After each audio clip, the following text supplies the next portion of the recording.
اعوذ باللہ من الشیطان الرجیم بسم اللہ الرحمن الرحیم فیقال لمخترع هذا القول الذي وصفنا مقالته او للذاب عنه قد اعطيت في جملة قولك ان خبر الواحد الثقة عن الواحد الثقة حجة يلزم به العمل ثم ادخلت فيه الشرط بعد فقلت حتى نعلم انهما قد كانا التقيا مرة فصعدا وسمع منه شيئا فهل تجد هذا الشرط الذي اشترطته عن احد يلزم قوله والا فهلم دليل على ما زعمت.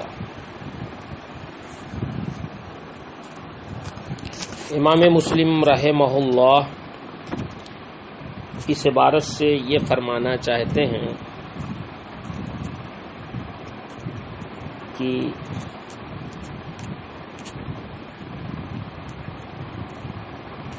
خبر واحد پر عمل واجب ہوتا ہے اور خبر واحد پر احکام شرعیہ کا دار و مدار ہوتا ہے. لیکن تھوڑا سا یہاں یہ جاننا ضروری ہے کہ ہمارے احناف کے نزدیک خبر واحد کا اطلاق غریب اور عزیز پر کیا جاتا ہے، لیکن شوافع خبر مشہور کو بھی خبر واحد کہتے ہیں. احناف کے نزدیک سند کے اعتبار سے حدیث کی 3 قسمیں ہوتی ہیں: خبر واحد، خبر مشہور، خبر متواتر. اور شوافع کے نزدیک صرف 2 ہوتی ہیں: خبر واحد، خبر متواتر.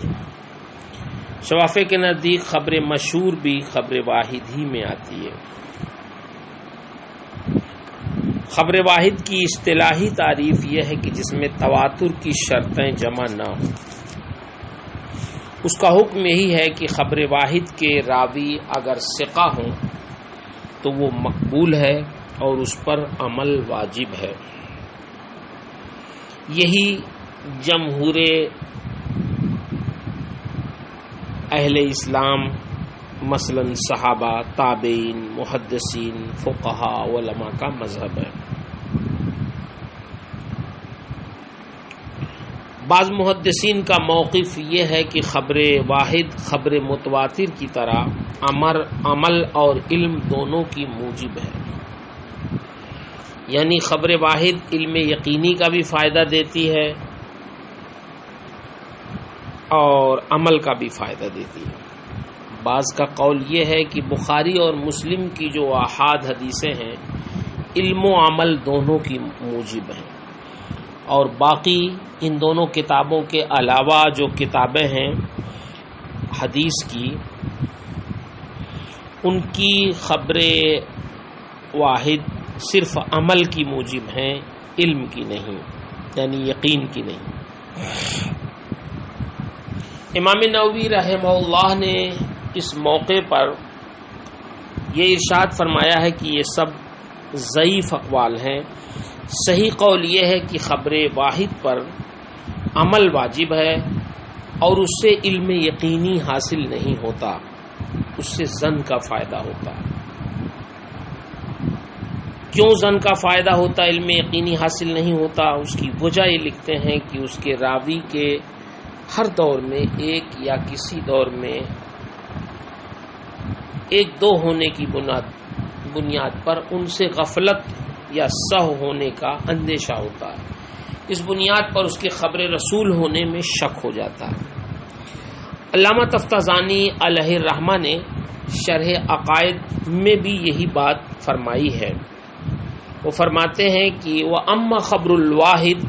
فَإِنَّمَا لَمْ يُفِدِ الْعِلْمِ لِوُرُوزِ الشُّبْهَةِ فِي كَوْنِهِ خَبْرَ الرَّسُولِ. یہ اتنی تمہید کے بعد آپ اس عبارت کا مفہوم سمجھ لیں کہ امام مسلم رحمہ اللہ فیقال لمخترع ھذا القول سے فریق مخالف پر رد کرتے ہوئے یہ فرمانا چاہتے ہیں کہ جب محدثین کے نزدیک ایک ثقہ راوی کی دوسرے ثقہ راوی سے خبر پر عمل مطلقاً واجب ہے اور وہ قابل حجت ہے، تو پھر آپ نے اس میں لقاء اور سماع کے وقوع کی شرط کہاں سے لگا دی ہے؟ کیا آپ کے پاس اس شرط کے تعلق سے کسی ایسے محدث کا قول ہے جس کی بات بطور سند کے پیش کی جا سکے؟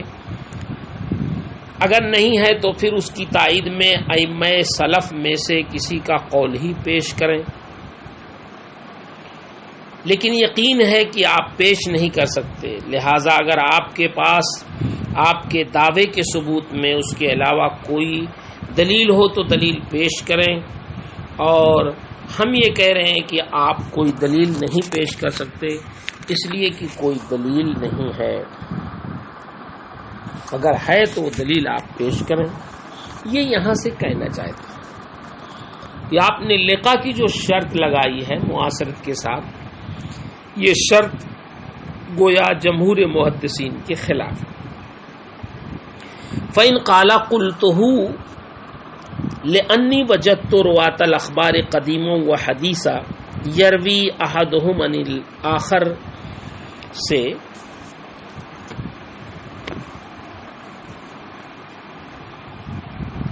ان کے امام مسلم کے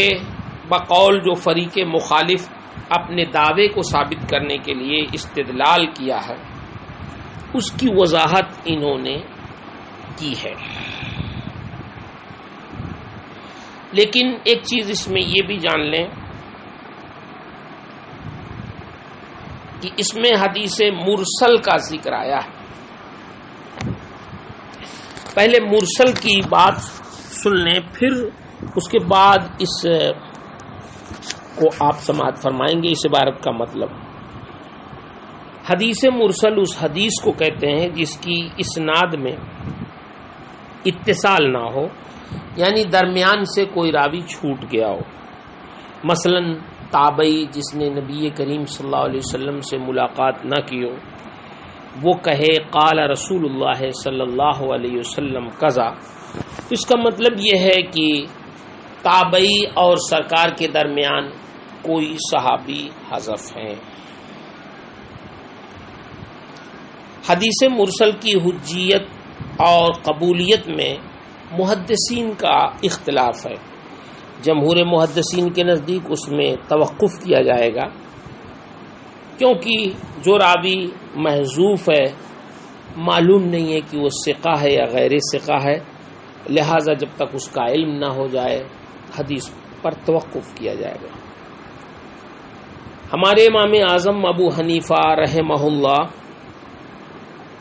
امام مالک رحمہ اللہ کے نزدیک حدیث مرسل مطلقاً حجت ہے۔ امام شافعی رحمۃ اللہ علیہ اس وقت مقبول مانتے ہیں جب کسی دوسری مرسل یا مسند حدیث سے اس کی تائید ہو جائے۔ اس کی کچھ باتیں آپ نے ابھی پڑھ بھی لی ہیں پہلے۔ اب آپ سماعت فرمائیں جو کہنا چاہتے ہیں فَإِنْ قَالَ قُلْتُهُ سے، کہ جن لوگوں نے اتصال سند کے لیے لقاء اور سماع کے وقوع کی شرط لگائی ہے، وہ اگر یہ دلیل دیں، وہ یہ کہیں کہ متقدمین و متاخرین راویان حدیث ایک دوسرے سے حدیث کی روایت کرتے ہیں، حالانکہ ان راویوں کی مروی عنہوں سے نہ تو ملاقات ہوئی رہتی ہے، نہ ہی کوئی ایک دوسرے کو دیکھا اور کچھ سنا ہوتا ہے،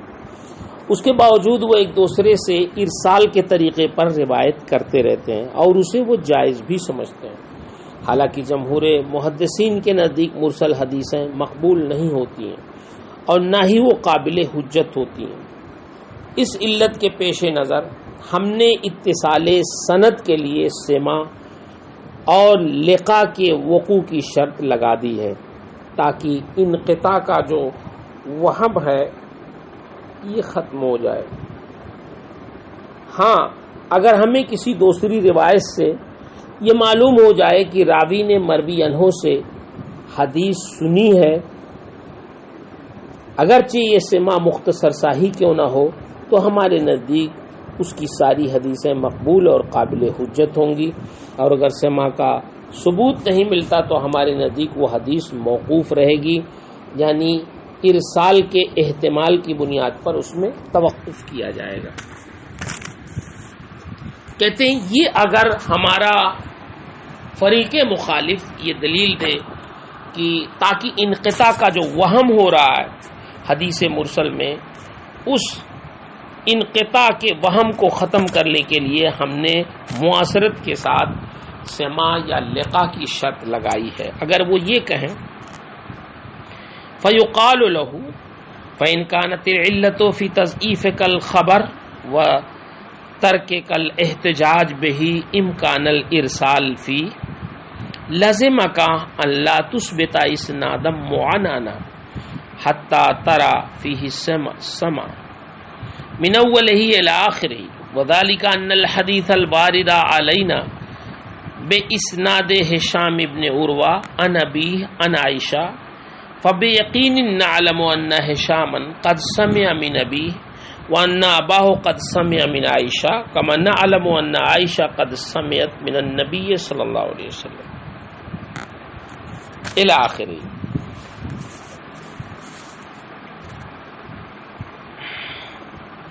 اس عبارت سے امام مسلم نے فریق مخالف کے استدلال کا جواب دیا ہے۔ جواب کا ماحصل یہ ہے کہ ارسال کا احتمال اگر حدیث کے صحیح اور حجت نہ ہونے کی علت ہے اور اس کے لیے کافی ہے، تو یہ علت اس صورت میں بھی موجود ہے جب راوی کی مروی عنہ سے ملاقات ثابت ہو جائے، کیونکہ ملاقات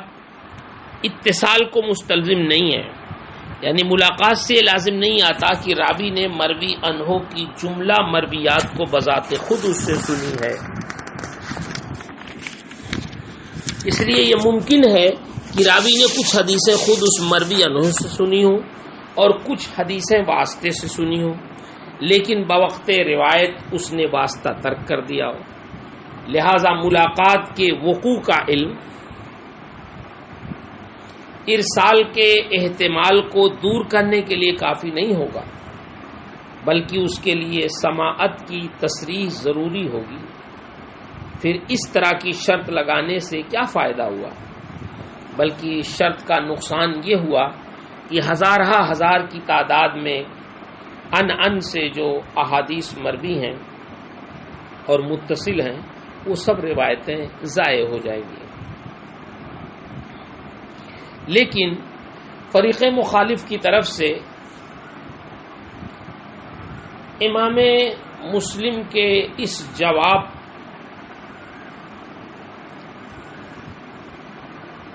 پر یہ جواب دیا جا سکتا ہے کہ عدم ملاقات کی صورت میں اتصال اور ارسال دونوں جانب کا احتمال برابر رہتا ہے، اور جانب اتصال کی ترجیح کا کوئی مرجح نہیں ہوتا، لیکن جب ملاقات ثابت ہو گئی تو جانب اتصال کی ترجیح کے لیے مرجح موجود ہو گیا، لہذا اب جانب اتصال کو ترجیح دی جائے گی اور سند میں اتصال کا حکم دیا جائے گا، اس لیے کہ یہی ظاہر ہے اور ظن غالب بھی اسی کا ہے، کیونکہ راوی مدلس نہیں ہے۔ جب راوی مدلس نہیں ہے تو اس کا مطلب یہ ہے کہ اس نے اس سے سنا ہے اور اس کی ملاقات ہے۔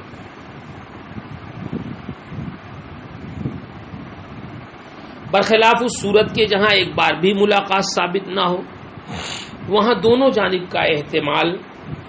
برابر رہتا ہے، یعنی اتصال و انقطاع دونوں کا احتمال برابر ہوگا،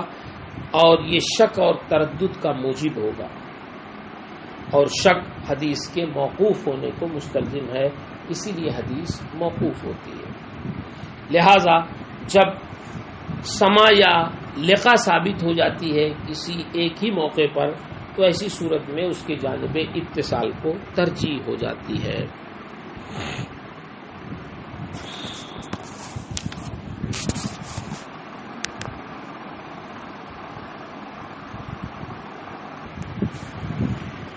امام مسلم رحمہ اللہ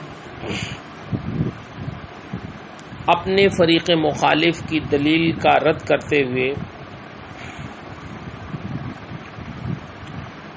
جو یہ دعویٰ کیا انہوں نے کہ ملاقات سما کو مستلزم نہیں ہے اس کو قوت دینے کے لیے، یعنی جب یہ آپ نے فرمایا کہ ایسا ممکن ہے کہ ملاقات ہو بھی لیکن سما نہ ہو، اور ارسال کا احتمال یہاں بھی ہوتا ہے ملاقات کے باوجود بھی، اپنے اس موقف کو قوت بخشنے کے لیے انہوں نے 4 روایتوں سے سند منع پیش کیا۔ فرماتے ہو ما قلنا من هذا موجود فی الحدیث مستفید من فعل ثقات المحدثین، کہ ہم نے جو اس احتمال کی بات کہی یہ حدیث میں واقع ہے، بہت سے ثقات محدثین اور ائمہ حدیث کی احادیث میں جاری وہ ساری ہے۔ وَسَنَذْكُرُ مِن رِوَایَاتِهِمْ عَلَى الْجِهَةِ الَّتِي ذَكَرْنَا عَدَدًا، اس قسم کی روایتوں میں سے چند روایتیں ہم ذکر کریں گے، يُسْتَدَلُّ بِهَا عَلَى أَكْثَرَ مِنْهَا انشاءاللہ تعالی، جن سے انشاءاللہ ساری روایتوں پر استدلال کیا جا سکے۔ فمن ذلك ان ایوب السختیانی وابن المبارک ووکیع وابن نمیر وجماعۃ غیرهم رووا عن هشام ابن عروہ عن ابیہ عن عائشہ كنت طیب رسول اللہ صلی اللہ علیہ وسلم لحلہ ولحرمہ بأطیب ما اجد، فروى هذه الروایہ بعینها اللیث ابن سعد و داؤد العطار و حمید بن الاسود و وہیب بن خالد و ابو اسامہ عن ہشام قال اخبرنی عثمان بن عروہ عن عروہ عن عائشہ عن النبی صلی اللہ علیہ وسلم۔ ایک روایت وہ پیش کرتے ہیں کہ حضرت ایوب سختیانی، حضرت عبداللہ بن مبارک، وقی جراح اور ابن نمیر، ان کے علاوہ ایک جماعت نے ہشام بن عروہ سے روایت کی ہے، اور ہشام نے اپنے والد عروہ سے اور عروہ نے ام المومنین حضرت عائشہ صدیقہ رضی اللہ تعالی عنہا سے روایت کی ہے۔ ام المومنین فرماتی ہیں کہ میں نبی کریم صلی اللہ علیہ وسلم کو ان کے احرام کھولتے اور باندھتے وقت میرے پاس جو سب سے عمدہ خوشبو ہوتی وہ لگاتی تھی۔ یہ حدیث کا متن ہوا۔ سند کیا ہے؟ ایک سند اس کی ہے ان ہشام بن عروہ ان ابی ہے اے ان عروہ ان عائشہ رضی اللہ تعالی عنہ۔ اسی حدیث کو حضرت لیث بن سعد، حضرت داؤد عطار، حمید بن اسود وغیرہ نے حضرت ہشام سے جب روایت کیا تو اس طرح روایت کیا قال اخبرنی عثمان بن عروہ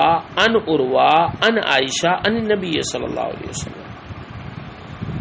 کہ مجھے عثمان بن عروہ نے خبر دی، عثمان بن عروہ نے عروہ سے روایت کی اور عروہ نے حضرت عائشہ صدیقہ سے روایت کی، حضرت عائشہ صدیقہ نے نبی کریم صلی اللہ علیہ وسلم سے روایت کی۔ اس میں آپ غور کریں گے کہ پہلی سند میں عثمان بن عروہ کا واسطہ نہیں ہے، صرف ہے ہشام ان ابی ہے، یعنی ان عروہ ان عائشہ ان نبی صلی اللہ علیہ وسلم۔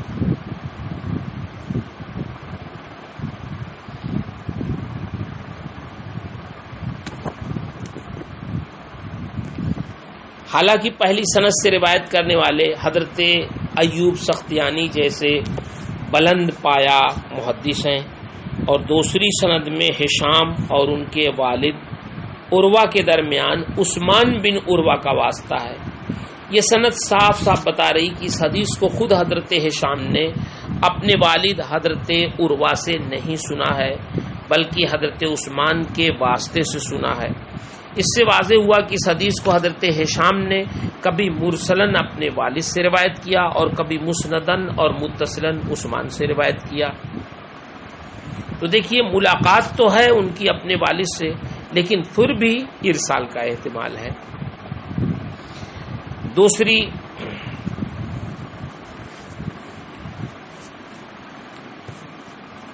روایت وَرَوَى هِشَامٌ عَنْ أَبِيهِ عَنْ عَائِشَةَ كَانَ النَّبِيُّ صلی اللہ علیہ وسلم اذا اعتكف يدني الي راسا فارجله وانا حائز فرواها بعينها مالك بن انس عن الزهري عن عروة عن عمرة عن عائشة عن النبي صلی اللہ علیہ وسلم. ہشام نے اپنے باپ عروہ سے روایت کی، انہوں نے ام المومنین سے روایت کی. وہ فرماتی ہیں کہ جب نبی کریم صلی اللہ علیہ وسلم اعتکاف فرماتے تو اپنا سر مجھ سے قریب کر دیتے تو میں آپ کے سر میں کنگھی کر دیتی، حالانکہ میں اس وقت حالت حیض میں ہوتی. اس حدیث کو ہشام نے اپنے باپ عروہ سے روایت کی، انہوں نے ام المومنین سے روایت کی. ایک سند اس کی یہ ہے. اسی حدیث کو جب امام مالک بن انس نے زہری سے روایت کی تو یہ کہا کہ ان الزہری ان عروہ ان عمرہ ان عائشہ ان نبی صلی اللہ علیہ وسلم. زہری نے عروہ سے روایت کی، عروہ نے عمرہ سے روایت کی، عمرہ نے حضرت عائشہ سے روایت کی، حضرت عائشہ نے نبی کریم صلی اللہ علیہ وسلم سے روایت کی. اب آپ دیکھیں کہ ایک ہی حدیث دو سندوں سے مروی ہے. ایک سند ہے ہشام ان ابیہ ان عائشہ ان نبی صلی اللہ علیہ وسلم، دوسری ہے ان زہری ان عروہ ان عمرہ ان عائشہ کی. دوسری سند میں دیکھیں گے جو امام مالک نے روایت کی ہے اس میں حضرت عروہ اور حضرت عائشہ کے بیچ میں حضرت عمرہ کا واسطہ ہے، جبکہ پہلی سند میں یہ واسطہ نہیں ہے. محسوس ہوا کہ اس حدیث کو حضرت عروہ نے کبھی مرسلن حضرت عائشہ صدیقہ سے روایت کیا اور کبھی مسندن اور متصلن حضرت عمرہ سے روایت کیا.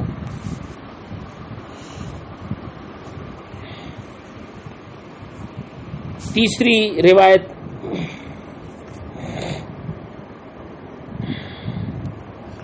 وروى الزهري وصالح بن ابي حسان عن ابي سلمى عن عائشة كان النبي صلی اللہ علیہ وسلم يقبل وهو صائم فقال يحيى بن ابي كثير في هذا الخبر في القبلة اخبرني ابو سلمى ان عمر بن عبد العزيز اخبره ان عروة اخبره ان عائشة اخبرته ان النبي صلی اللہ علیہ وسلم كان يقبلها وهو صائم. زہری اور صالح بن ابی حسان نے ابو سلمہ سے روایت کیا ہے، انہوں نے حضرت عائشہ سے، آپ فرماتی ہیں کہ سرکار بوسہ لیتے تھے حالانکہ آپ روزہ دار ہوتے تھے.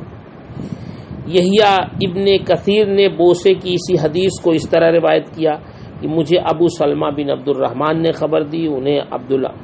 عمر بن عبدالعزیز نے خبر دی، انہیں عروہ نے خبر دی اور ان کو حضرت عائشہ نے خبر دی کہ سرکار صلی اللہ علیہ وسلم ان کا بوسہ لیتے تھے حالانکہ آپ روزہ دار ہوتے تھے. اس حدیث میں آپ دیکھیں گے کہ امام مسلم نے تیسری مثال دی ہے. یہاں بھی ایک ہی حدیث دو سندوں سے روایت کی گئی ہے. زہری صالح بن ابی حسان ان ابی سلمہ ان عائشہ. دوسری سند ہے یحییٰ ابن کثیر اخبرنی ابو سلمہ بن عبد الرحمن اخبرہ عمر بن عبدالعزیز اخبرہ عروہ ان عائشہ اخبرنا. آپ دوسری سند میں غور کریں گے تو آپ کو صاف نظر آئے گا کہ دوسری سند میں یحییٰ بن کثیر نے ابو سلمہ سے روایت کی اور حضرت ابو سلمہ اور عائشہ کے درمیان دو واسطے نقل کیے، عمر بن عبدالعزیز اور عروہ کا، جبکہ پہلی سند میں ابو سلمہ نے بذات خود اس حدیث کی روایت حضرت عائشہ سے کی ہے کہ ان ابی سلمہ ان عائشہ، اور دوسرے میں ہے اخبرنی ابو سلمہ اخبرہ عمر بن عبدالعزیز اخبرہ عروہ ان عائشہ. اس سے پتہ چلا کہ ابو سلمہ نے اس حدیث کی روایت مرسلن اور مسندن دونوں طرح سے کی ہے۔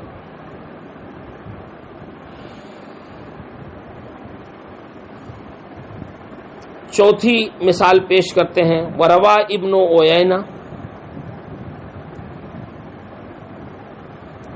ان عمرو بن دینار ان جابر قال اطعمنا رسول اللہ صلی اللہ علیہ وسلم لحوم الخیل ونہانا عن لحوم الاہلیہ، فرواہ حماد بن زید عن عمرو عن محمد بن علی عن جابر عن النبی صلی اللہ علیہ وسلم وہذا النحو فی الروایات کثیر یکثر تعدادہ وفیما ذکرنا منہا کفایۃ لذوی الفہم۔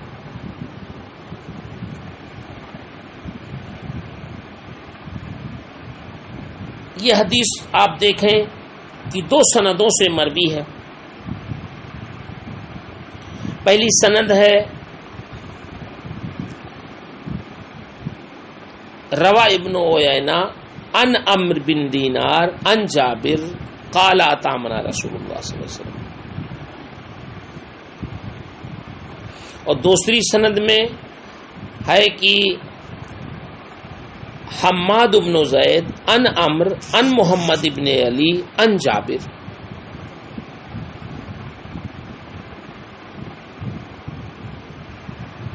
حماد بن زید نے عمرو سے روایت کی، عمرو نے محمد بن علی یعنی امام باقر سے روایت کی، اور محمد بن علی نے حضرت جابر سے کی، اور حضرت جابر نے سرکار سے کی۔ تو یہاں آپ دیکھیں گے کہ حضرت عمرو بن دینار اور حضرت جابر کے درمیان ایک واسطہ محمد بن علی